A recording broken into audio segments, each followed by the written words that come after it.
Let me start. Please mute yourself, okay?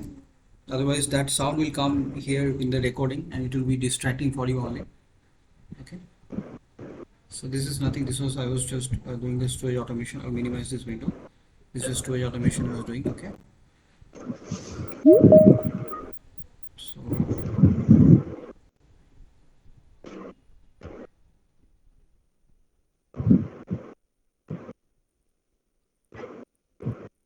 storage basic. So the session is being recorded. Okay, no issues. I mean, it's yes. So today we'll talk about storage basics. Okay. So the storage are different kind of storages are there. One is DAS. DAS means direct attached storage. Okay.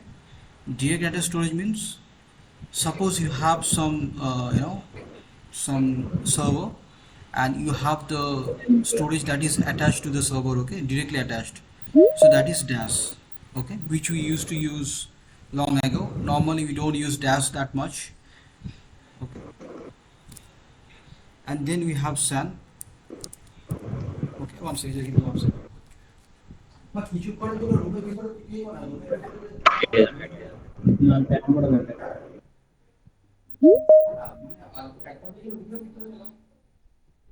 Geyser, geyser.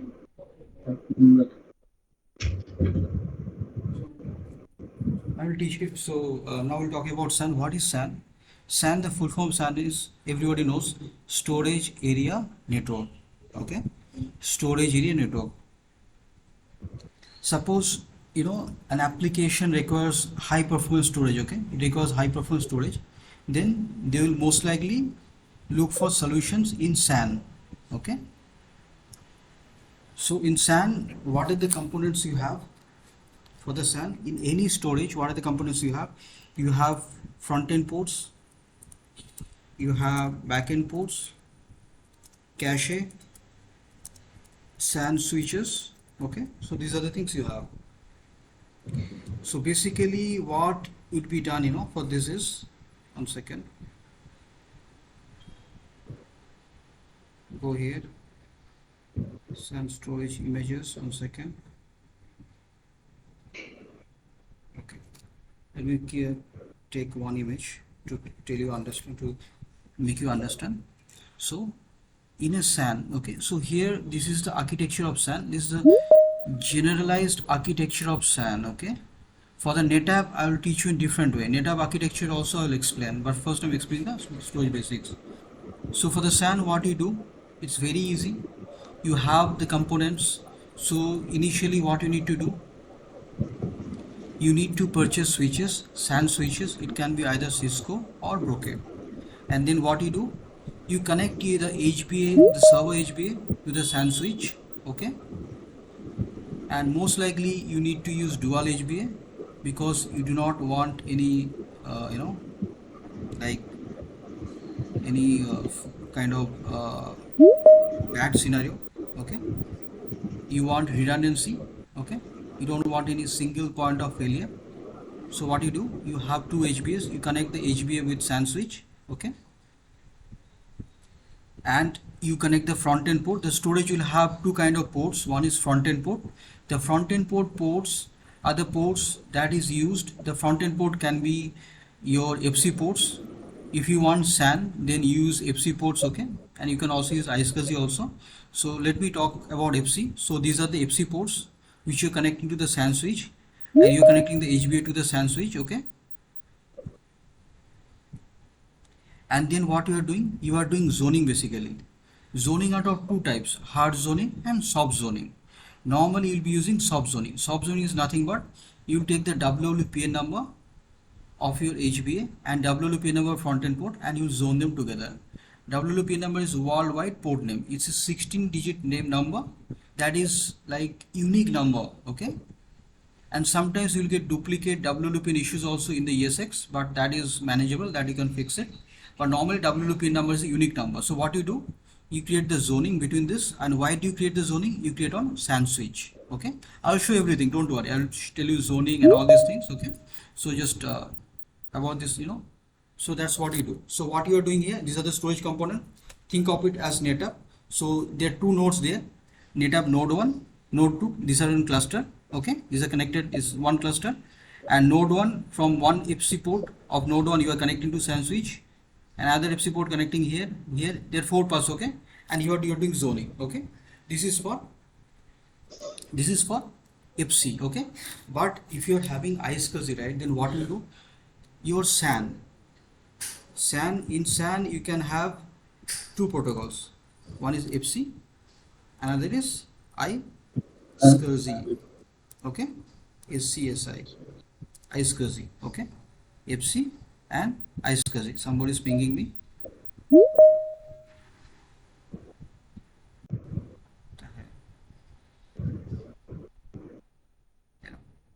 So IPC and iSCSI. See, it's not. He is having some internet issues. That's why I'm not able to admit him. So IPC and iSCSI, okay. So for IPC, what you require? You require fiber channel, you require fiber cables, you require fiber channel switches, which is SAN switches. It can be either Brocade or Cisco. You require HBA, server HBS, okay. You need to zone the WLPN of server HBA with your WLPN number of storage front-end port, okay. Please mute yourself, okay. Okay, so that's what you require, okay. And normally when an application is looking for high performance, you look for IPC, and IPC you require SAN switches, but you have iSCSI, right? For iSCSI you do not require SAN switches. What you require? You require Ethernet switches or LAN switches. So what you do is, for iSCSI, one second, for iSCSI what you do, let me just show the picture, okay. iSCSI storage, okay, just let me show you this. It will be very easy to understand. It's a better picture, yeah. So this is your server, I mean, so this is storage. So what you require in the storage, you will have Ethernet ports, okay, and your server will have NICs. So what you connect? You connect the Ethernet port, you use the copper cable, and you connect with your network switch or LAN switch, and the network switch is managed by your network team, not storage team, okay, and you connect the server NIC with your network switch, and that's how the configuration. So iSCSI, although it's a SAN product, so here what is doing, IP to FC conversion is been going on. So it's like your FC, right? If not FC, sorry, block storage, right? The block is going to the block to IP conversion is going on, okay, and then at destination and again IP to block conversations, okay. But here the data is being transferred, the frames are being transferred using Ethernet switches through copper cables. So this is less expensive compared to buying SAN switches, which requires FC cables. FC cable is much more costlier than copper cables, okay. Speed is also better, and also loss transmission, FC also, it's better capturing the losses, like you do not have that much loss of signals, okay. So here what you're doing in iSCSI, we're not using network switch. So suppose you have a client, they don't want to purchase SAN switches, they don't want to spend money, then what they can do, they can just use the existing infrastructure. In every project, every company, they will have their local network, local area network, LAN switches, Ethernet switches. So you can use those switches for your iSCSI configurations. You do not need to purchase anything, any more products, okay. But the performance will be much slower compared to FC. FC is much better, okay. FC is much better, okay. So I'll tell you how to configure, SAN using FC protocol, using iSCSI, everything. But initially I'm trying to tell you the basic things, so you can understand the differentiation. Because whenever some person is less than 5 or 6 years experience, right, or if the interviewer wants to ask you basic questions, so they will ask you about this, the difference between this protocol, that protocol. They'll ask you a lot of questions, okay. They'll ask you a lot of questions, okay.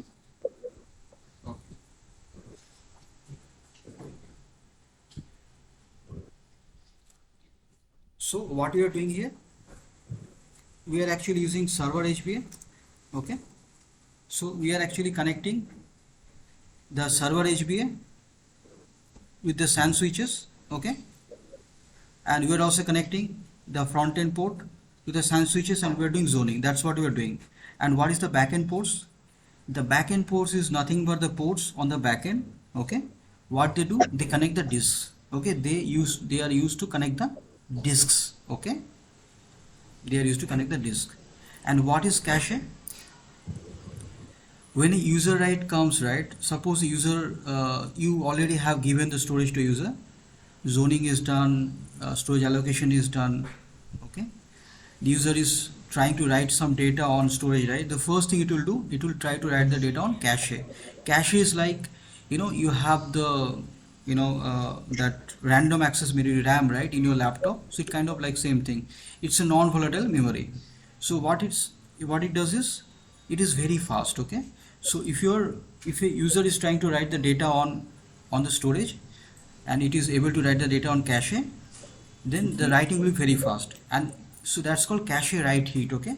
And suppose the user is trying to read some data from the storage, okay, then first it will look for the data from in the cache only, okay. And what it will do, if the data is in cache, then what it will do, it will become a read hit, okay, and data will be given from the cache. So response time will be much better. Response time means what? Response time is how fast application is, suppose application is requesting some data from storage, and it gets this data within 5 milliseconds. So the response time is 5 milliseconds. There is a concept of service time and response time.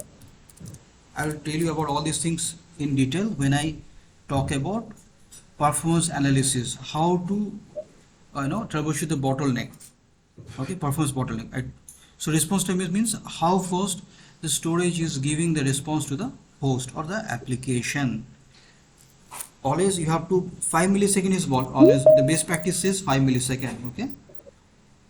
But the thing is, if you are using NAS, right, so obviously response time will be slower, okay. And the service time is what? Service time, it's includes response time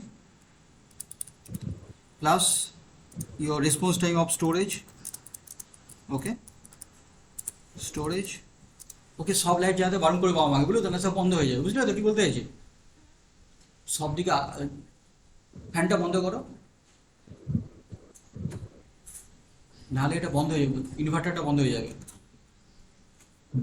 ফ্যানটা বন্ধ করো, সবগুলো চালিয়ে ইনভার্টারটা বন্ধ হয়ে যাবে, inverter load টানতে পারবে না, ঠিক আছে। So response time is what? Sorry, service time is what? Response time of storage plus, it's not only storage, okay.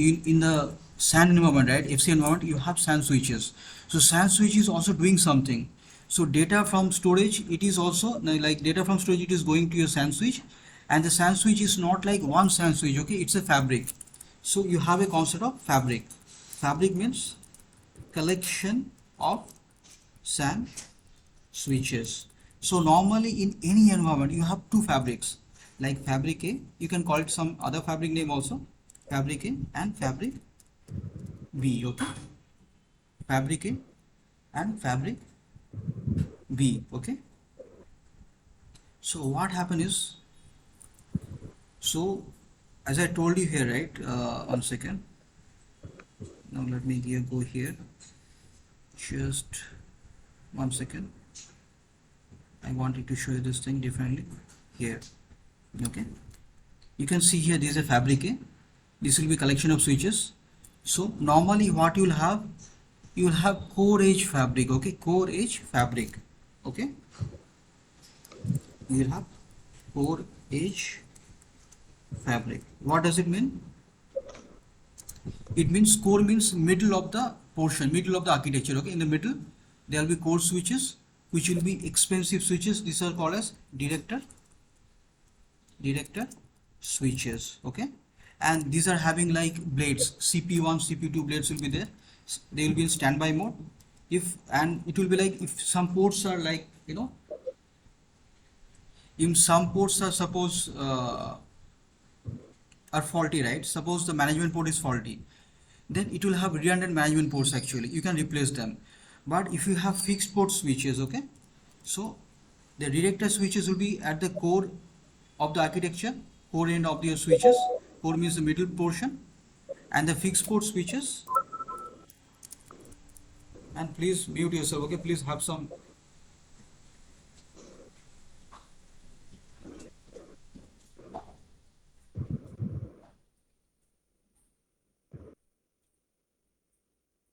Everybody is mute only, okay?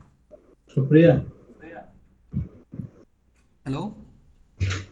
నేను కూడా బయట క్లాస్ జాయిన్ అవ్వాలి అందులో లేకుండా ఇప్పుడేనా క్లాసు 8:30 టైము 8:59 ఒక 10 minutes లో Please mute this guy. అనుకుంటారా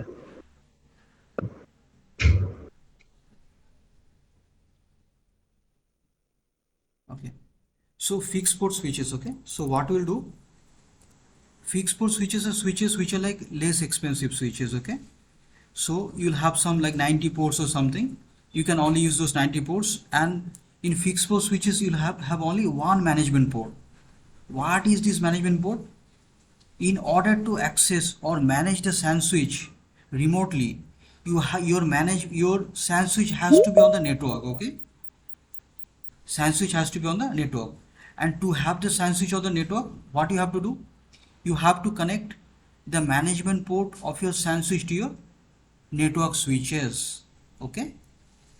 And if the management port is faulty in fixed port switches, then you have to replace the entire switch. There is no other choice, there is no other alternative option available, okay? So in core edge fabric, what you will have? You have the director switches, core switches at the core, middle, and the edge switches at the edge, okay? Modular like fixed port switches. And in the core switches, you will connect the storage front end ports, okay? Physically connect the storage front end ports. And edge switches will connect the servers, okay? And then you will do zoning from them, zoning between them, okay? So what happens is, if server is asking for storage, right? So response time will be given from storage, okay? And then the data is moving from storage, one switch to other switch, okay? So that time is also there, okay? That is time between switches, time in switches also there, okay? That is also there, okay? And also application, like application response, like how fast the application is responding, application, okay? And also server response, okay? So all these things are made of service time, okay? But as a storage admin, we're only concerned about these two things. We're not concerned about application and server. So if somebody is asking, there is performance issues, right? So you have to check the response time of storage. IOPS throughput, I will explain everything to you, okay? And you have to check whether you have any BB credit issues or not in switches, any port errors, any CRC errors. I'll tell you about these things, okay? All these things I'll tell you, okay? So these things is, this thing is like very easy, okay? So one by one you have to understand. So for FC, what you do? One second, let me drink some water.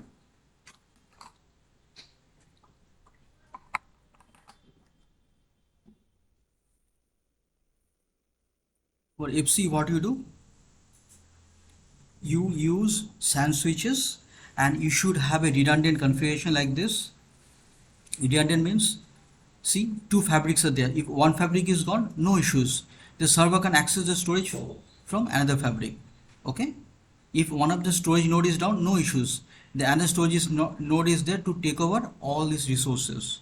If one of the HB is down, no issues. Another HB is there, okay? And sometimes we'll have server cluster also, like MySQL cluster, Oracle cluster, or ESX cluster. In that case, if one of the ESX server is down, ESX host is down, no issues. You have another ESX host, okay? So we are getting the redundancy on the server end. We are getting the redundancy on fabric end. We are getting the redundancy on storage end, okay? So these are the redundancy we are getting, and redundancy is very important in storage environment. So I'm talking about the redundancy on FC, okay? FC.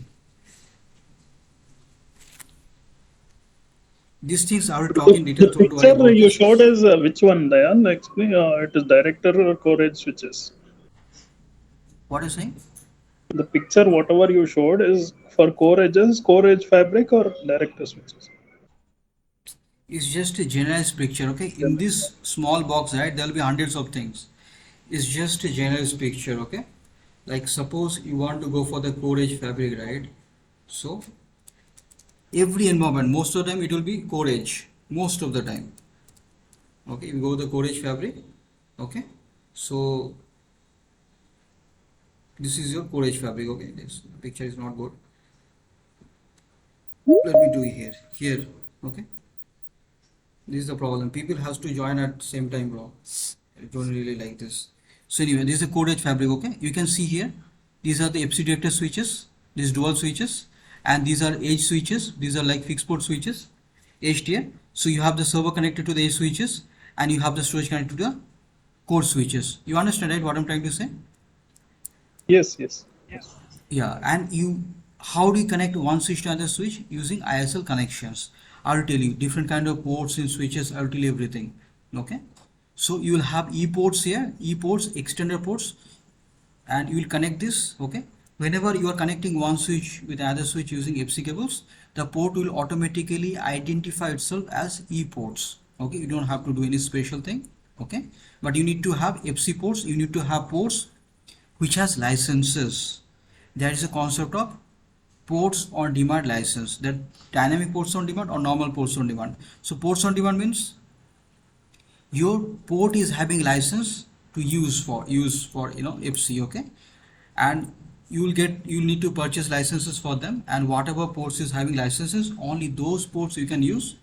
You need to have license for the FC port, and you need to also install SAP. You need to install SAP, okay, which is a hot pluggable entity. You need to use them. Once SAP is there and you have the license, that switch port you can only use for your connecting either the storage or the server. Okay, you can use for the SAN architecture. Okay, in the SAN environment.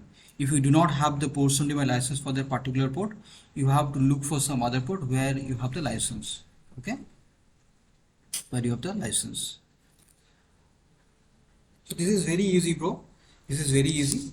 And please check my earlier sessions also, because there are a lot of things I teach. Okay. So you have FC in SAN. You have FC. Okay. You have iSCSI. FC uses SAN switches. iSCSI uses network or LAN switches. FC is much better performance. iSCSI is not that good, but iSCSI is inexpensive. Okay. NetApp supports all protocols, bro. All protocols. Okay. And then you have NAS. NAS is nothing but, suppose you want to put the data in a centralized location and you want multiple users to access those data, okay, and you are not concerned about the performance. In that situation you can use NAS. Okay. So normally in ESX environment we can also use NFS data store. Okay, that means you are in a ESX environment, you are creating a data store and you are allocating storage from the data store to multiple VMs. Okay, then what you need to do, you can create NFS. NFS you can create and you can allocate there to the data store. For ESX also you can use NFS. So in NAS there are two protocols, CIFS and NFS. CIFS, the full form of CIFS is Common Internet File System. It was initially created by Microsoft only. Okay, and NFS is Network File System. Okay, so CIFS is used for only Windows servers. Only Windows servers. NFS is for Unix servers. Okay, Unix servers. Okay, so basically what you do is, suppose you want a share and you want to be allocated to multiple Windows servers or Windows host. Okay, and suppose you want the domain users to use those shares and put the files. Okay, so what happens is that you go for CIFS. The first thing about CIFS is, you should, in any storage you should have the CIFS license. Okay, here also license. In NetApp there are three types of license: cluster-wide license, node-based license, and evolution license. I'll talk about all these things when I go into NetApp. Now is the time for the storage basics. Okay, so license is the first thing that we have. Okay, and there are many steps that we need to do. I will tell you this, so just giving the basics. Okay, and NAS, for NAS what you need to do, ফ্যানটা বন্ধ করে দাও না, ফ্যানটা বন্ধ করে দাও।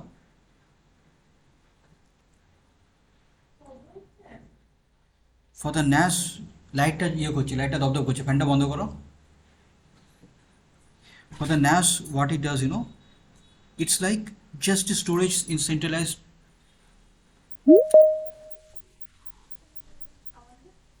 দপদপ করছে, এটা টানতে পারছে না, দপদপ করছে এটা লাইটটা।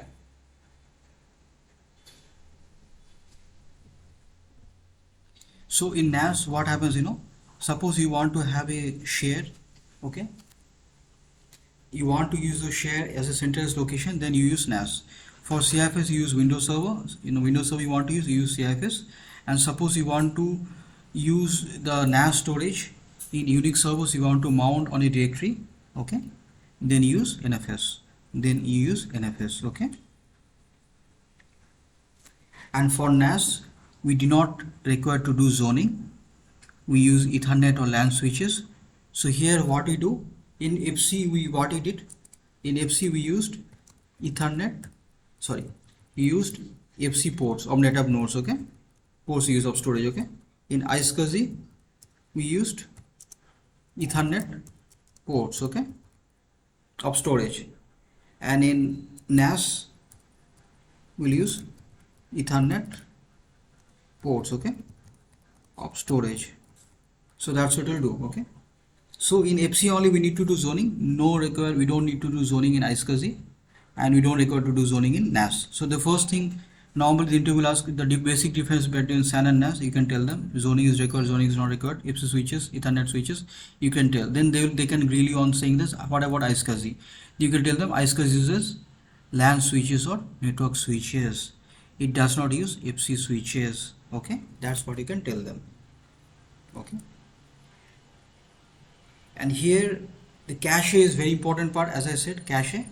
So whenever the data is being requested, data is being asked, some user wants to access the data from storage. If it's on the cache, then the cache, from the cache will be, the data will be moved to the front end port, and from there front end port will move the data to the server. Okay, so the response time is much faster.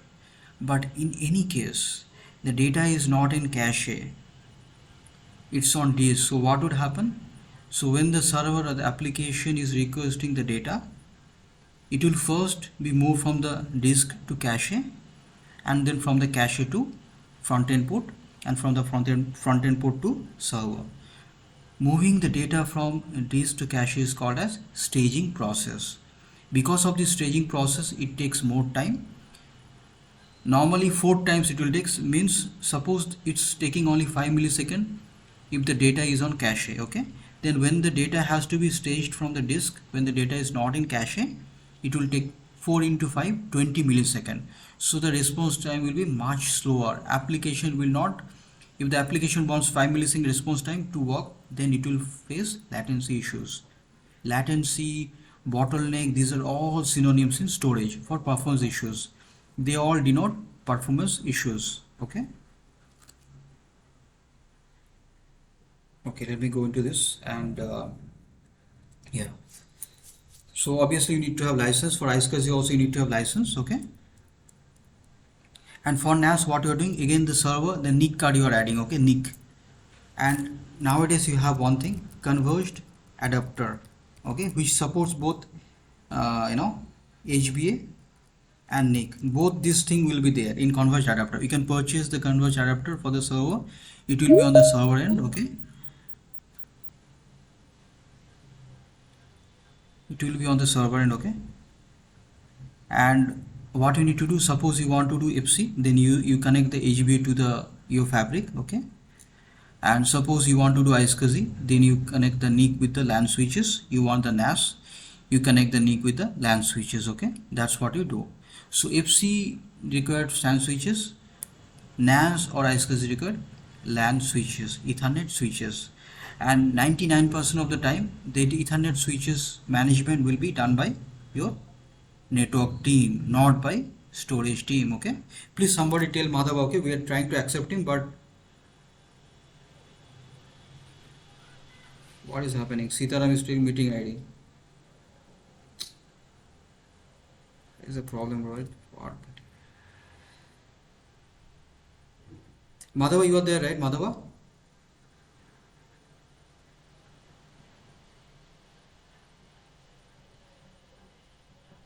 No, it's not there. I think he has some issues with the internet. Okay, that's why he's not able to log in. Because my internet is good. I'm using 40 Mbps, not 40, 100 Mbps Airtel. Okay, I'm using it, so I do not have any issues. Okay.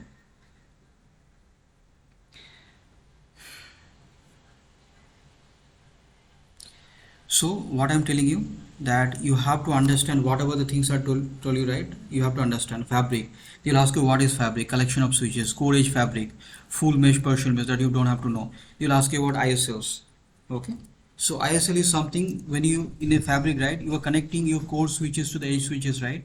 Then you use ISL. Okay. Then what you do, you connect the FC cable from to one switch to another switch, and this connection is named as ISL. These are physical ISL, and there is a virtual ISL also. Suppose you have a switch, okay,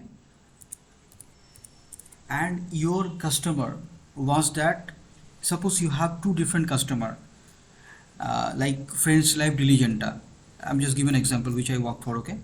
And then what you need to do, you want to do logical segregation of your storage or SAN switches.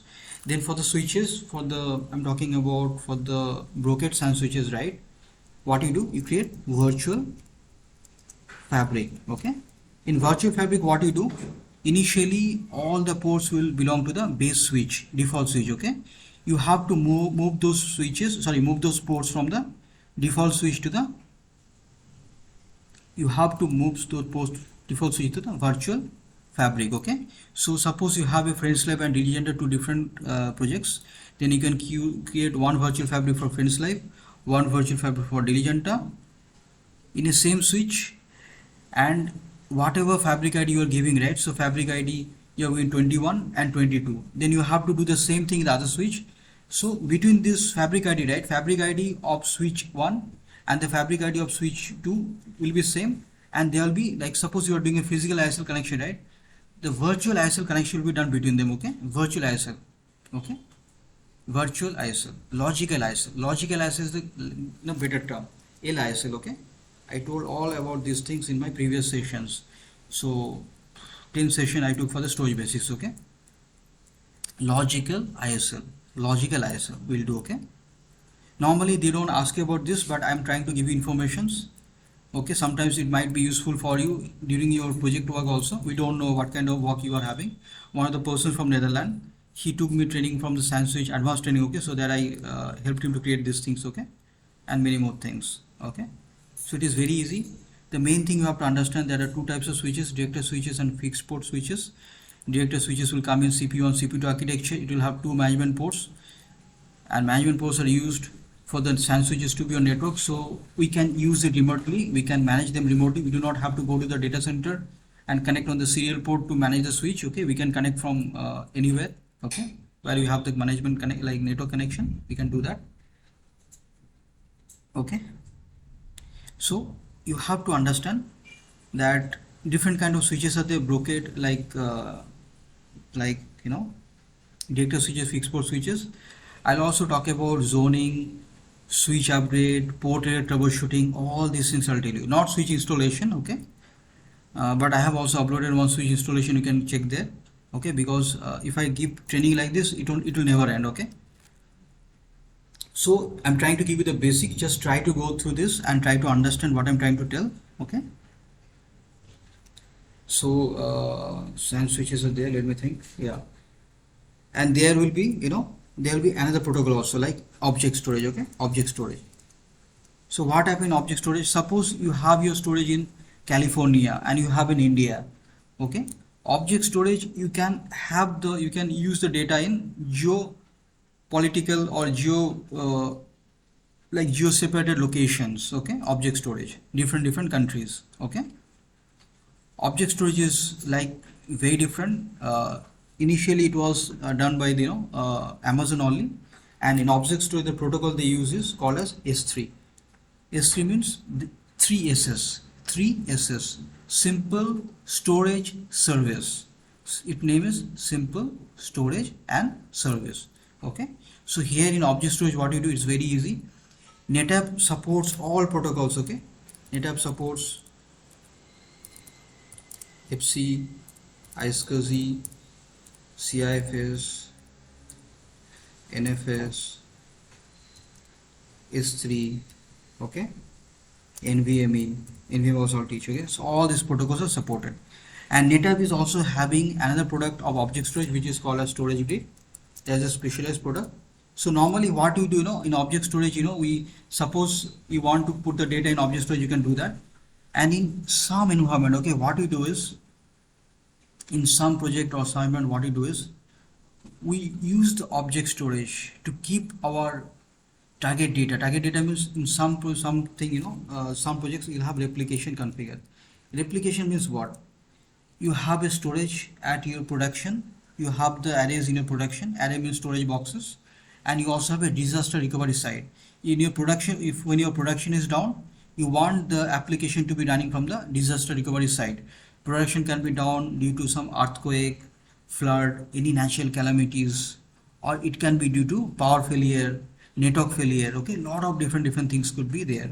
But you do not want your application to be down, you do not want your production to be down.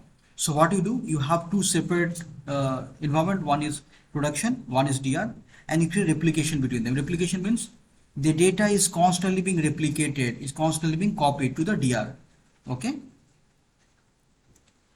is constantly being replicated to the DR, okay. So you have your production volume, you have your DR volume, you have the DR volume. So sometimes what you do, we keep the DR data, we keep the data which is a DR, right, on the object storage. This is called as tiering, and we use flash pool technology for that, okay. We use flash pool technology for that, okay. In NetApp we use flash pool technology for that, okay.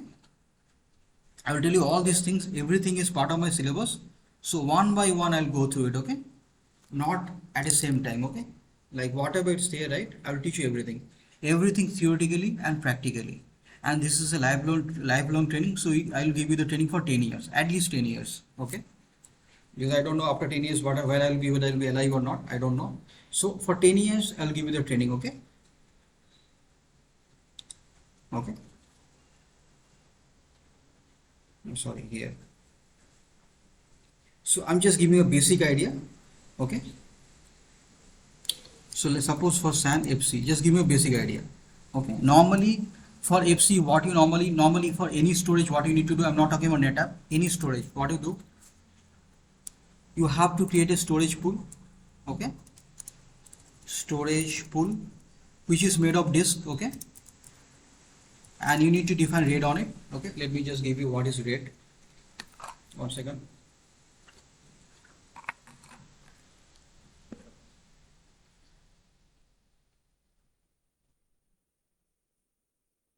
RAID is basically redundant, array of inexpensive disk or independent disk, okay, independent disk. Suppose you have a storage pool, you are creating a storage pool using disk, right. Suppose some disk fails, then what would happen? You will lose the data, right. In order to protect the data, this IEEE, I think, so they have invented this RAID, okay, RAID concept back in 1990s, okay. They have invented this concept. Okay, so in what we do in there, we just aggregate different disks, okay, and we have the parity in the disk. So what happens?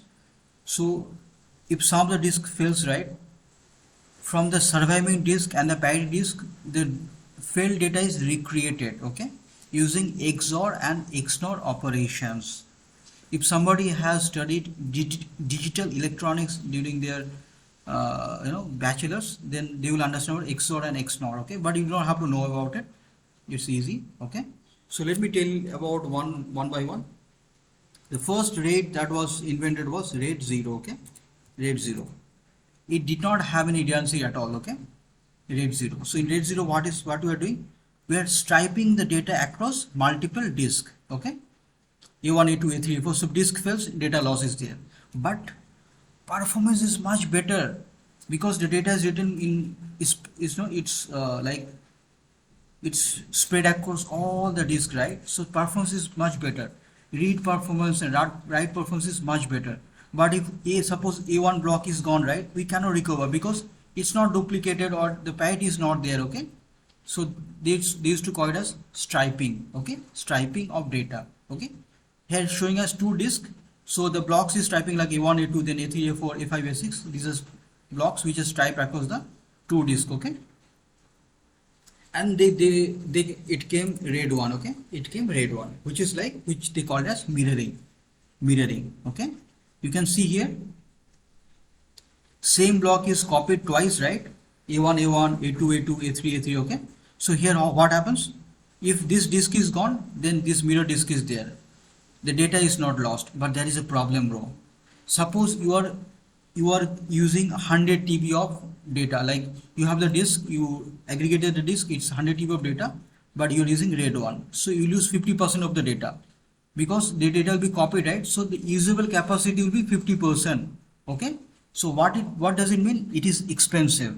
You are losing half of the capacity to have the mirror. Suppose you are having the SSD disk, right, which is very expensive, then this is not an ideal situation, okay?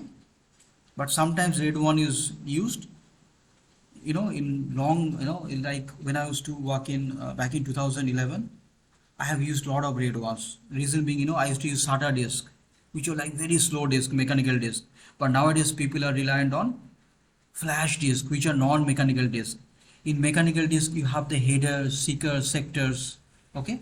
So whenever the data is there, the header has to locate the data from the sectors, okay? And it will like rotate on the platter. There will be platter, okay, where there will be sectors. But in flash, there is no mechanical thing, okay? Like in flash modules, FMD disk or solid state devices, okay? So there, it's supposed to be very fast, so you do not require, you don't want this RAID on there, okay? Because you'll be losing out 50% of the data just to have the mirror, okay? So this is not good from from price point of view, okay? But here the read is very fast, read is very fast. Whenever data is being read, it can be given from any disk, right? So read is very fast, okay? Then another RAID came, RAID 4. RAID 2, RAID 3 is not used, RAID 4, okay? 1 second.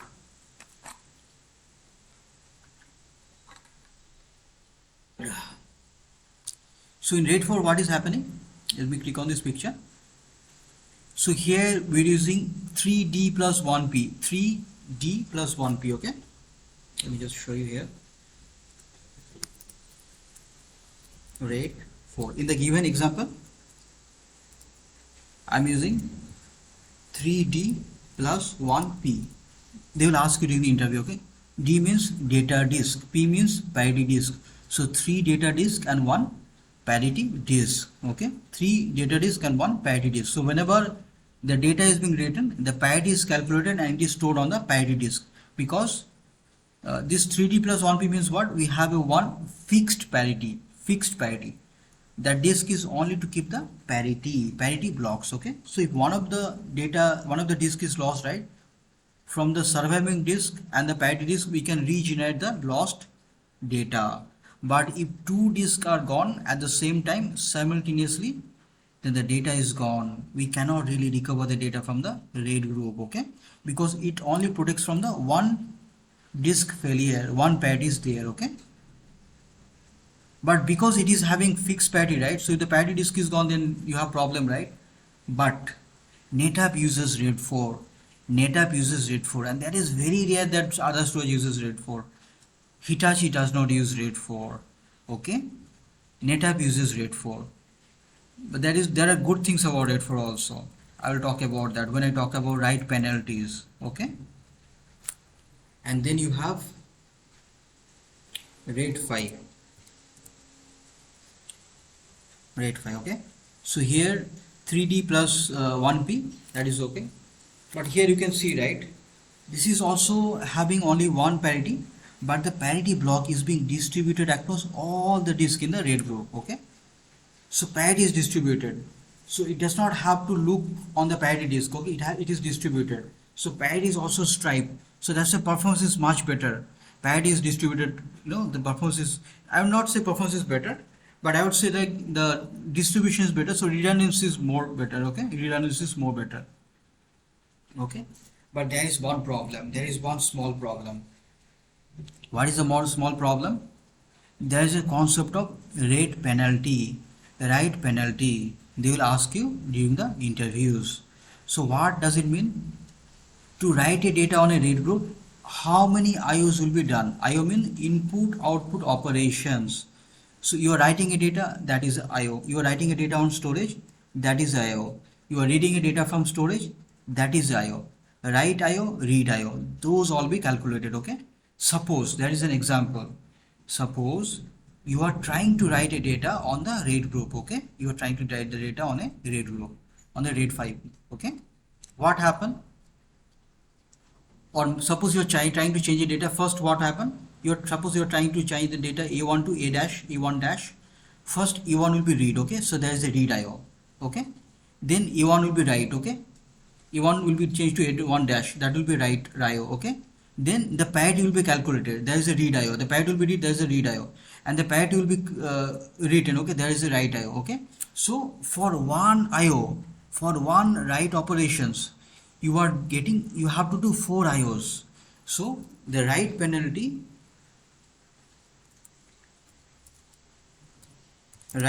for RAID 4 is 4, okay?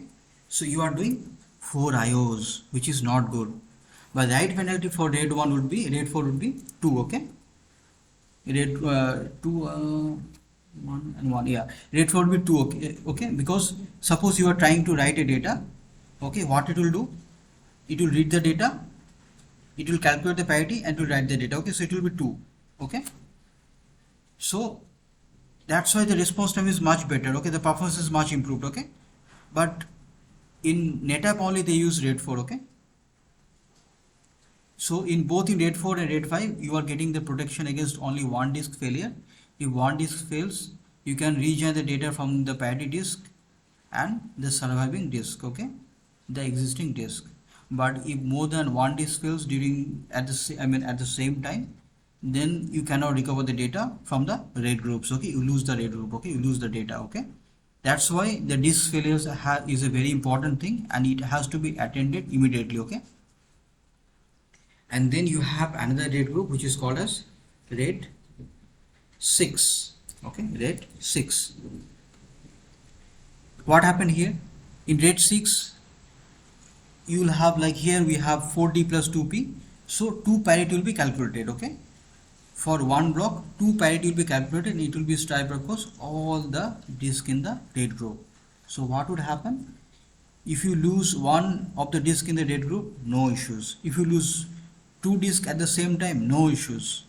So it can protect against 2 disk failure. But again, the write penalty will be 6, okay?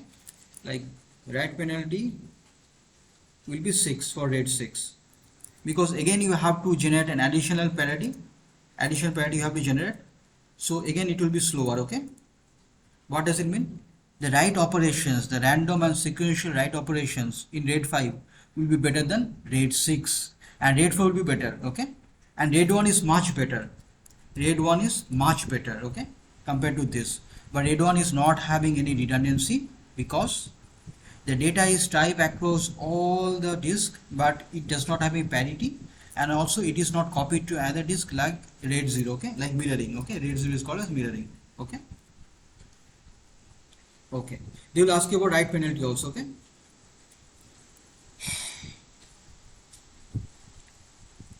And then you have another one, okay, which are called as nested RAIDs. Yeah, tell me. Yeah, bro, tell me. Do you have Yeah, any Dayal, if you questions? could just Anybody have? repeat the parity one. Yeah, about What the is it? parity once again. Can you just repeat about the parity?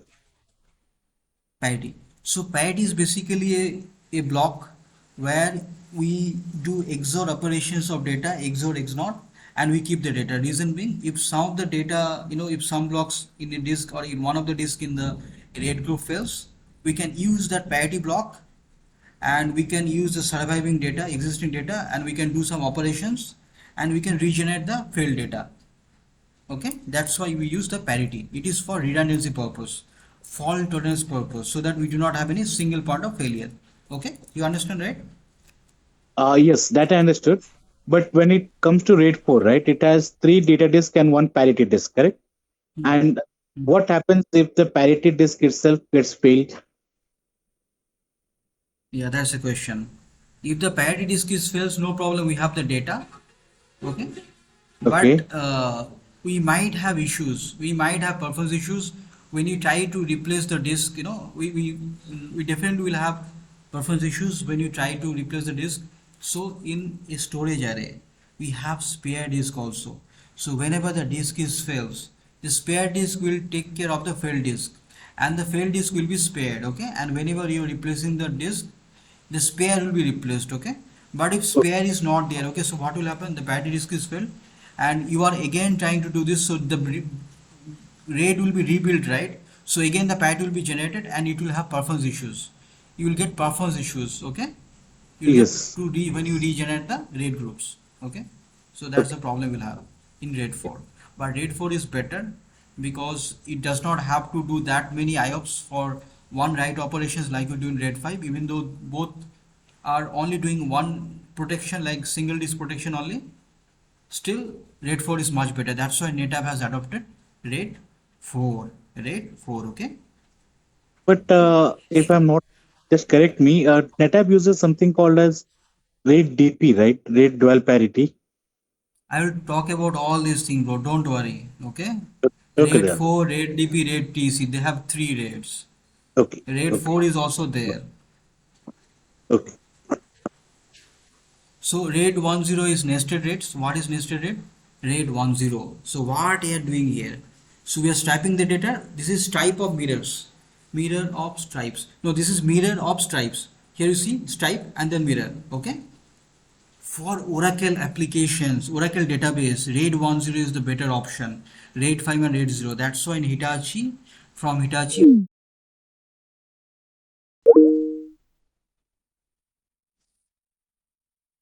let's rejoin. This is three teams. So after 60 minutes, it gets disconnected.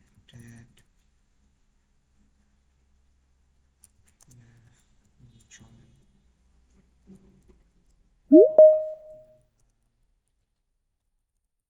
Internet issues.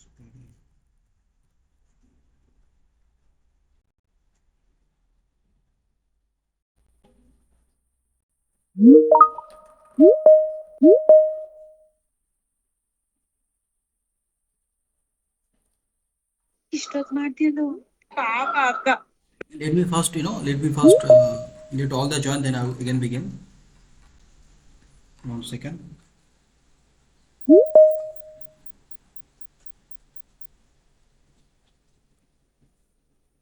I hope everybody joined, right? No, this guy is joining. Ankit. Ankit. Who's Ankit? Ankit. Ankit, who is this? Ankit? Ankit? Hello? Yes, Ankit Okay. Sharma. Yeah, what is your full name, Ankit? Ankit Sharma. Ankit Shah. Okay, no problem. Okay. So this is there. I think everybody joined, right? So let us again start. 1 second. This is a free team, so every 16 minutes it will keep on getting disconnected. Okay, you can see with the current plan, but you just have to log in again. Okay. So RAID 10, right? Type of mirror. Okay. So what happened here?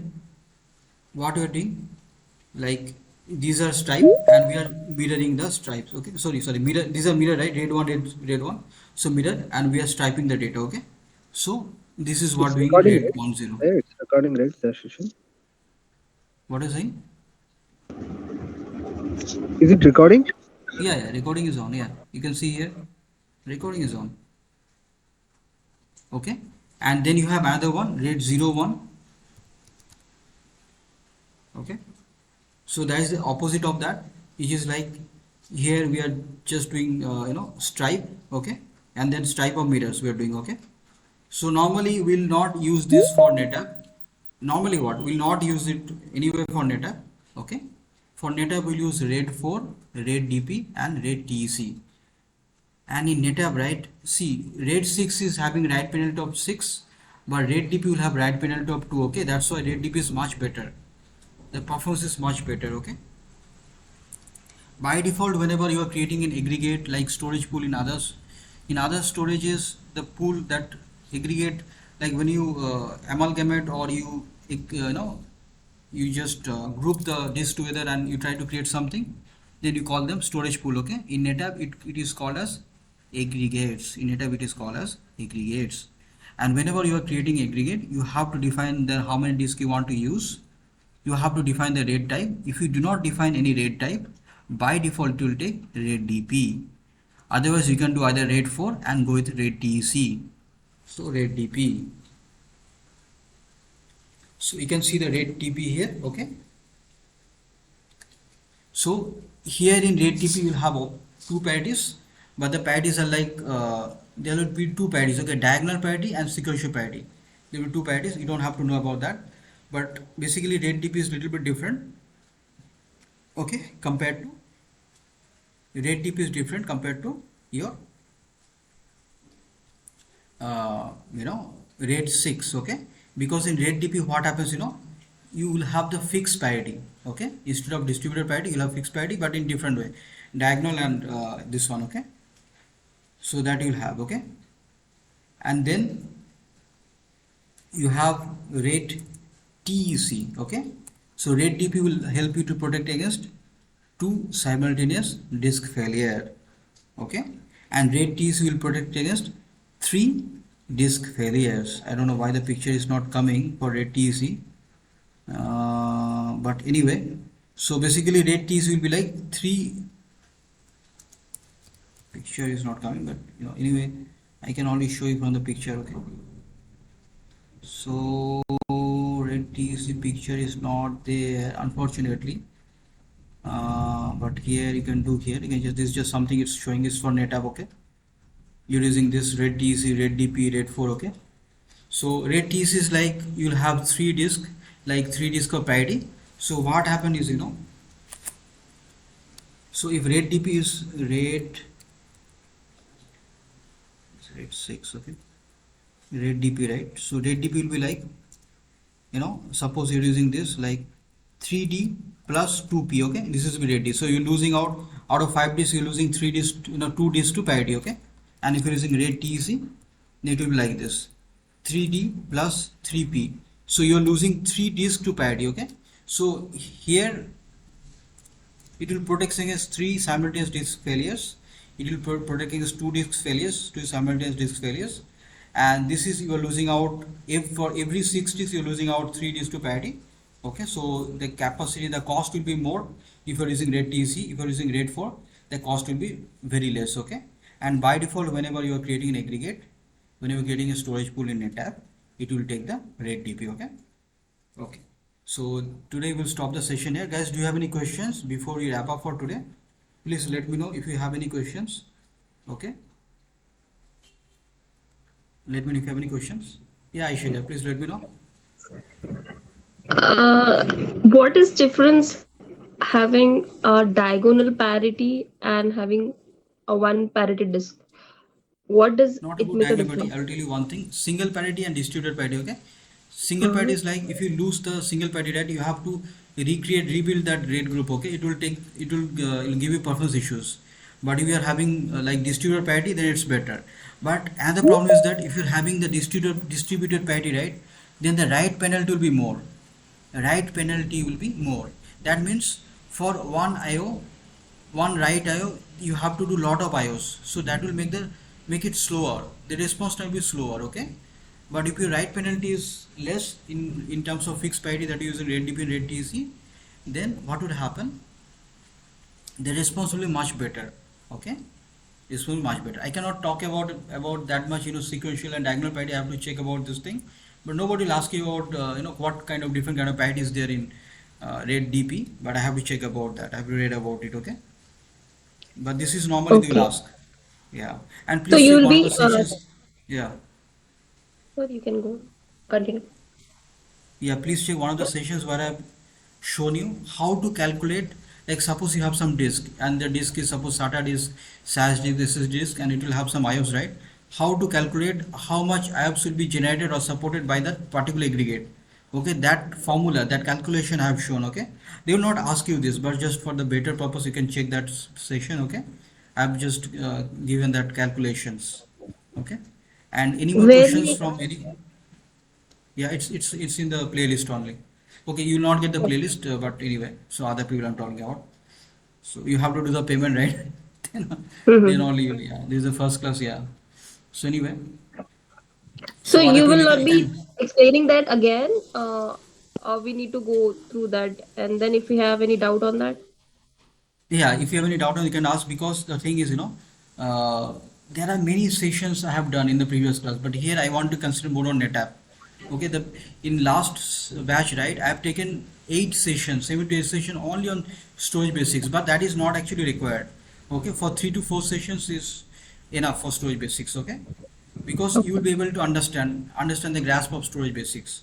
Okay, but there I just I got into very depth of storage basics in last batch, but that was not really required. Okay, Okay. yeah. So anybody have any questions before we wrap up for today? Yeah, I have joined bit late. This session also will be uploaded on the YouTube. Yes, both in L2 and L3 session. Okay, L3 channel. Yeah. I probably have to give access to 2 more candidates we just joined recently, Adnan and another 1 or 2 candidates. So I'll give you the access right away, okay, on respective things, and you'll get an email. You just have to click on that email. And if you have any issues, you can talk to any of the students. They will help you, okay? It's just very easy. You'll get the read-only access of that particular channel. For L2, I have a channel. L3, I have a channel. Hitachi, I have a channel. Storage automation, I have a channel. And I just keep on uploading the sessions, all sessions there, okay? So you can just read from it, okay?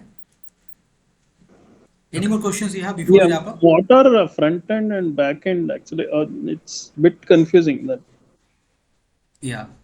Let me show you using the diagram. 1 second.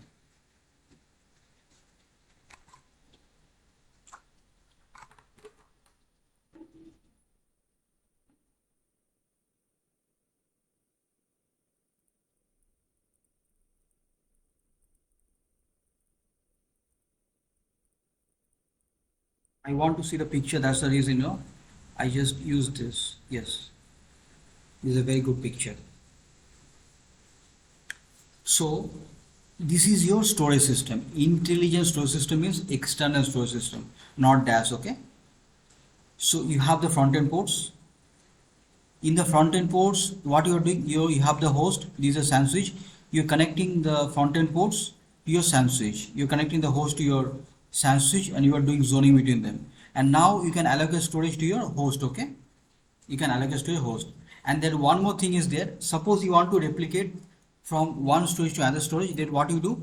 You zone the front end port of your production array with, and with the WLPN of your, use the WLPN, like you connect the front end port of your production to a SAN switch, and you connect the front end port of your DR array to SAN switch, and you zone between them. Okay, you zone the WLPN between them. Okay, that's what you do. So front end port is used for replication purpose.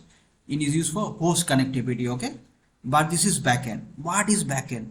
Backend is to connect the disk. Okay, so what normally it will have? It will have a SAS cable, SAS expander, and daisy chaining. So your backend ports, like you have the disk, right? So one disk in, sorry, one disk out will be going to the another disk in. Okay, daisy chaining will be there. Okay, so what happened? Suppose user is I requesting the data, so from the HBA it will go to the front end port. Front end port will have some processor. In Hitachi it have the Xeon processor. In NetApp it will have some other processor.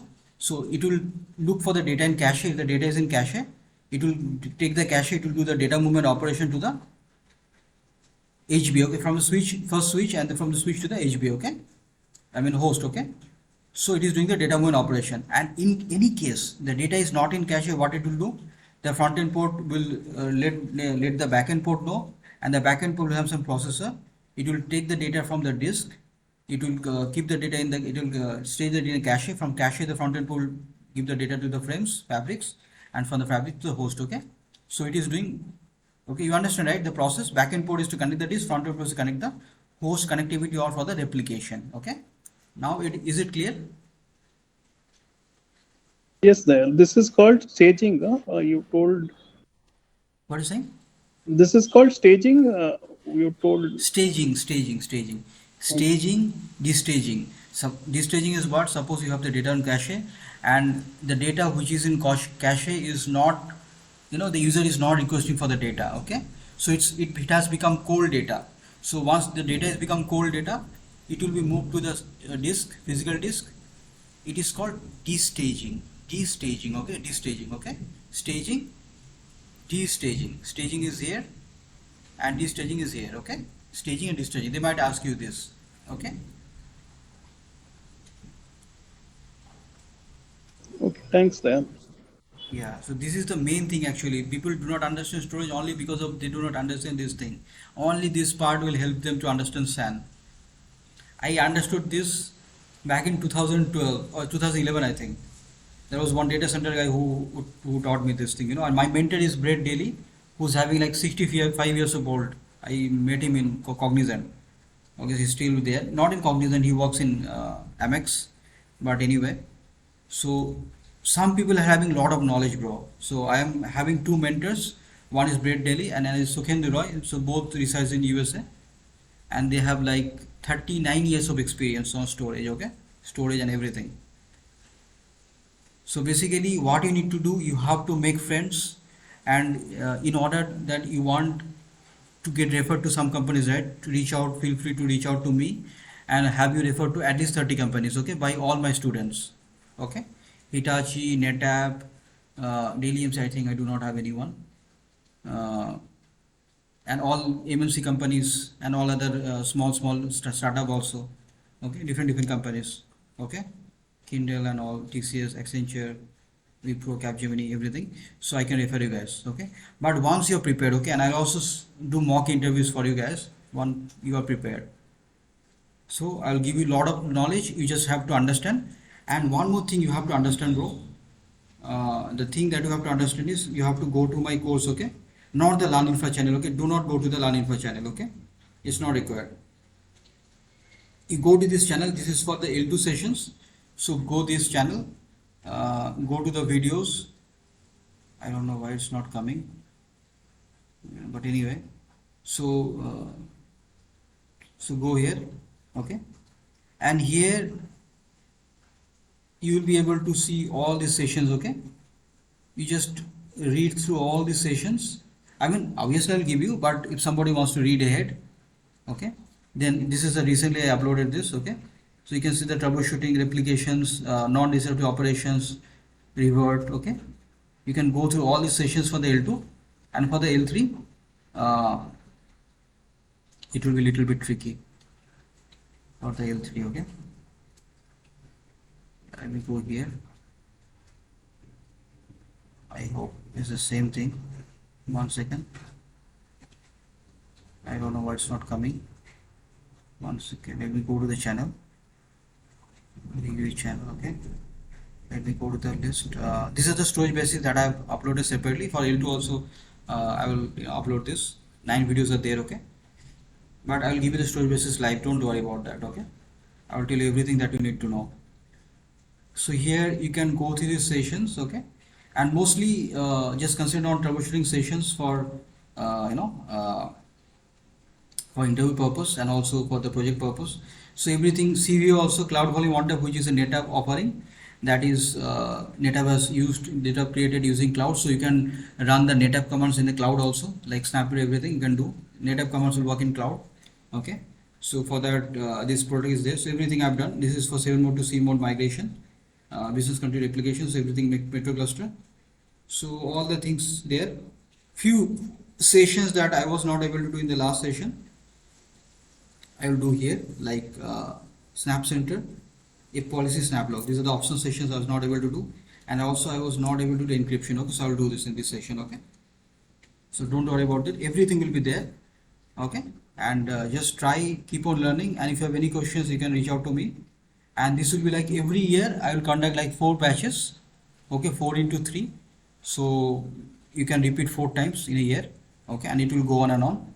Okay, so don't worry about that.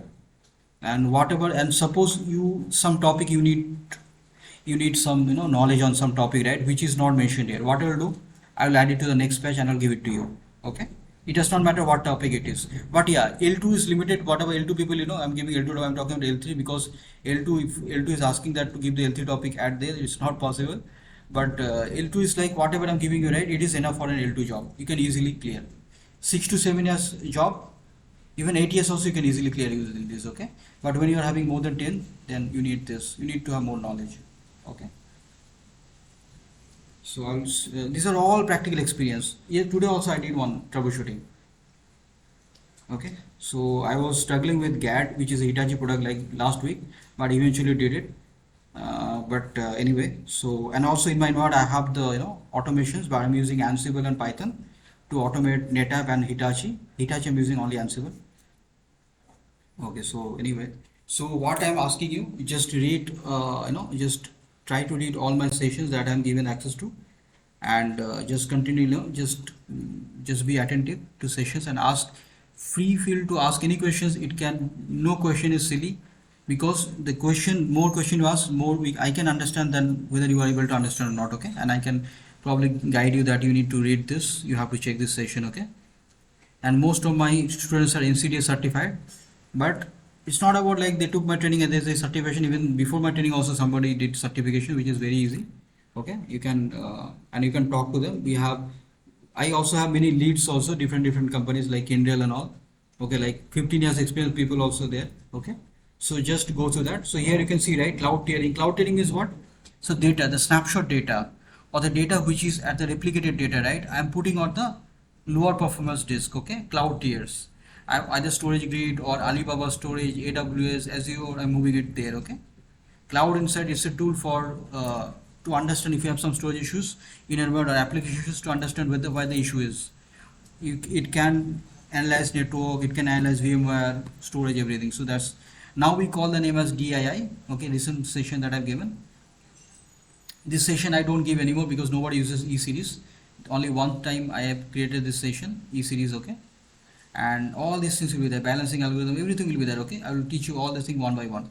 So have patience and you will learn everything, okay? So we'll have the same, we'll have the session same time tomorrow. Right now we have storm here, but thankfully I have the power backup, like inverter, so that's why I have no issues. But right now it's raining heavily and also storm is there, okay? So because it's a summer season, right? Kal Boisakhi is there. So anyway, so just read through all these things, and anybody wants referral, let me know. I can have you guys refer to at least 30 companies, okay? Let me know if anybody wants referral, okay? So thank you so much all. Please join tomorrow at same time, 8 o'clock. I'll share the session link there, okay? And the people who are having trouble to join, right? You please check your internet. You probably have internet issues, okay? Because I do not have any issues in internet, okay?